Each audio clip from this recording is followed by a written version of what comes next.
ها او د ریډیو سکرپټ تیار ها د ریډیو سکرپټ تیار کو هغه سکرپټ بیا چې د پښتونخوا ټي وي ګرانو کتونکو السلام علیکم. دا وخت زه مردان ته راغلی ما شیخ ملتون ټون ته او دلته زمونږ یو ډېر درون ادبي او علمي مشر پروفیسر ډاکټر همایون هما صاحب موجود دی. دا د هغې کور دی او د دې کور نوم چې هغې که مخې دی نو هغه هسکه مینه دی ته وایي. دلته راغلي یو د هغې په کور کې موږ موجود یو د هغې په اجره کې. نو اوس دننه هغوی تشریف لري هغې ناست دي او بیا دا خبره هم تاسو ته دې په ډاګه وي چې د هغې نن د زیږون ورځ ده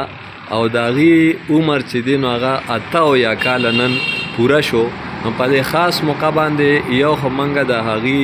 د زیږون د ورځې مبارکۍ لرالو او بل دا ده چې د دې نوي کول لپاره د نوجوان نسل لپاره د ځوانانو دپاره د هغه څه پیغام دی او بیا په دې خاص موقع باندې چې هغې د 78 کاله عمر شو نو د هغې فیلینګ څه دی د هغې محسوسات څه دي نو دا دوه درې خبرې به هغې سره کوو. السلام علیکم. زه ډاکټر همایون هما. زه د خپلو دوستانو د امجد خادم صاحب او د غازي کلندر ډېر زیات شکرګزار یم چې هغوی ته زما د زیږون ورځ یاده پاتې شوه نو هغوی ما ته په دې ورځ باندې راغلی او ما له مبارکۍ له راغلی او ما ته هم چې دی نو څه داسې ډم شان ریکلیکشن و چې زه نن د 100 کالو یم. نو زه چې سهار راپاڅېدم نو زما د بالښت لاندې زما نوسی د پلوشه د هغې چې دی نو دا کاغذ پروت و چې بابا برډې مبارک شه. نو زه د ټولو دوستانو ډېر زیات شکرګزار یم او د الله تعالی ډېر لوی احسان دی ډېر د اطمینان ژوند تر اوسه پورې تېر شه او د الله تعالی په دې باندې احسان دی چې خدای پاک ماله لا اوس هم چې دی نو د خبرو توفیق را کړی دی د ګرځېدو توفیق را کړی دی. زه پوهېږم د دوستان د امجد په خبرو پوهېږم د کلندر په خبرو پوهېږم او دې له جواب ورکوم او نو د دې نه دا دعا خاص کوم چې دې او زما دوستان چې زما د دې روغ صحت چې دی لپاره دعاګانې جاري ساتي. امجد صاحب خبره دا ده چې ما خو چې دې 80 کاله په دې میدان کې تېر کړو د لیک لوست په میدان کې او زه ډېر زیات مطمئن یم ځکه چې زه د پښتو خدمت کوم او په خپل وخت سره او زمونږ د اوسني ځوانان هم لګیا دي د پښتو خدمت کې. خو زه ورته صرف یو نصیحت کوم او هغه دا چې هغوی خپله مطالعه جاري وساتي. ذهانت او مشاهده دواړه چې دی نو د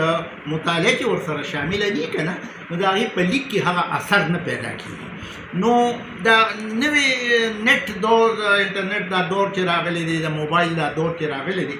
نو کتاب کلچر یې زموږ ختم کړی دی اخبار کلچر یې زموږ ختم کړی دی. خلک ټول نن سبا دې ته راغونډ وي نو ټیک ده دې کې هم علم شته او فوري علم رسیږي خو د کتاب چې کوم ژوند دی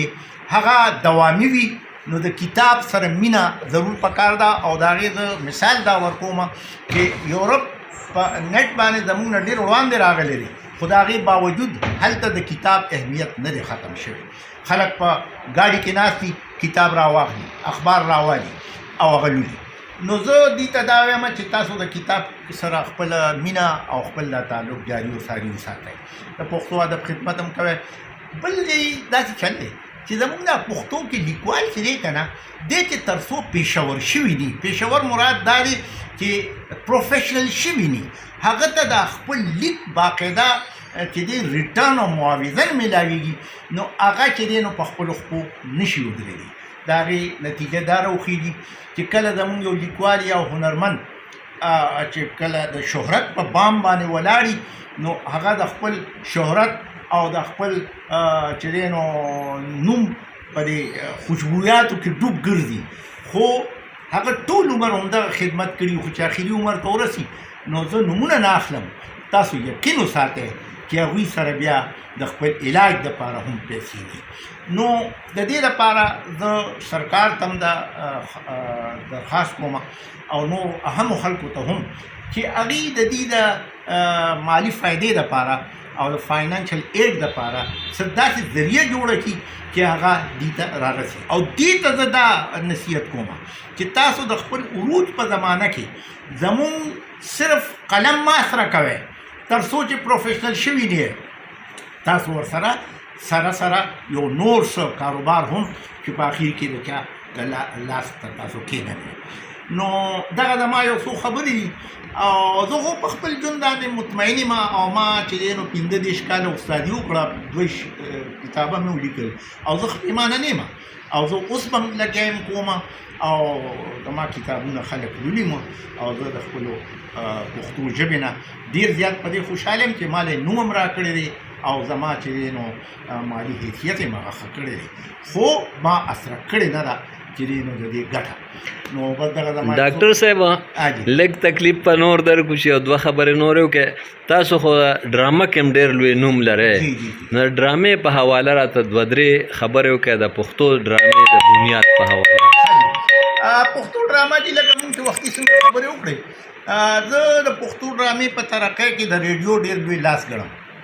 ما خپله ډرامه په 2 کې لیکلې وه زه لا په 10 جومات کې وم د هغې نه پس چې کوم ګولډن ایج و د پېښور ریډیو او بل د نورو ریډیو سټیشنونو هغې ډرامې ته ډېره توجه ورکړې ده او بل چې دی نو زمونږ دا چې دی نو انجمن اصلاح الافاغنه چې کومه وه هغې په هغه زمانه کې د سټیج ډرامې پیش کړي دي هغه د یو خاص مقصد دپاره وي خو ډرامه انټروډیوس کړې او متعارف کړې دې ډلې ده. د هغې نه پس په کال 15 کې په پېښور کې چې ریډیو سټیشن جوړ شو نو زمونږ یو ډېر خوږ مشر چې ما خو لیدلی نو زمونږ مظلوم صاحب عبدالکریم مظلوم صاحب هغه د انجمن افاغنه کې دی نو سیکرټري و هغه ریډیو ته لاړ لومبې پیشکار لومبې ډرامه نګار لومبې اداکار هغه بنیادي د هغې چې دی نو بنیاد کېښود او اسلم خټک صاحب د هغې مشر او هغې چې دی نو اسلم خټک صاحب ډرامه ریډیو لپاره تشکیل کړه د وینو جام او هغه پکې پیش کړه. بیا دا کیسه روانه وه لوی لوی خلک د ډرامې سره متعلق شو په هغې کې سمندر خان سمندر صاحب و امیر حمزه خان شینواري صاحب او چې دی نو اشرف مفتون صاحب او شوکت الله اکبر صاحب او اجمل خټک صاحب دي چې ډېرې د کار ډرامې ولیکلې او هغه ډرامه دې مقام ته راورسېده. دا جدا خبره چې اوس د ریډیو هغه اهمیت پاتې نه شو او ډرامه په شا لاړه سټیج هم چې ختم شو په پښتو کې غیر د سټیج ډرامې نه وي خو بهرحال ټلویزیون هم د ډرامې ډېر خدمت کړی دی او ډرامه او د هغې نه پس افسانه دا د پښتو چې دی نو د شناخت بنیادي حوالې دي. تر څو چې د شاعرۍ تعلق دی نو زمونږ صدیق الله رښتین صاحب زما مشر او زما د کور نوم هسکه میانه هغې خوښ کړی دی. هغې وی دا د هغې خپله نظریه او زما ورسره بلکل اتفاق و چې خوشحال بابا او رحمان بابا چې کومه شاعري کړې ده دا په پښتو قیامت پورې کافي ده. نو ټیک ده شاعري پکار ده خو د شاعرانه زیات علمي نثر مونږ ته ضرورت دی او علمي نثر په دې معامله کې چې مونږ پکار ده چې ترجمې د انګریزۍ نه وکړو د نورو ژبو نه وکړو ناولونه ولیکو افسانې ولیکلی شي او د هغې نه اهمه خبره دا ده چې حکومت د پښتو ترقۍ ته توجه ورکړي او زمونږ د پښتو لیکوال چې دی پروفیشنل کړي هغه ته د هغه د لیک ګټه ورسوي نو هله به چې دی پښتو کېږي. ډېره مننه ډاکټر صاحب ډېره مننه.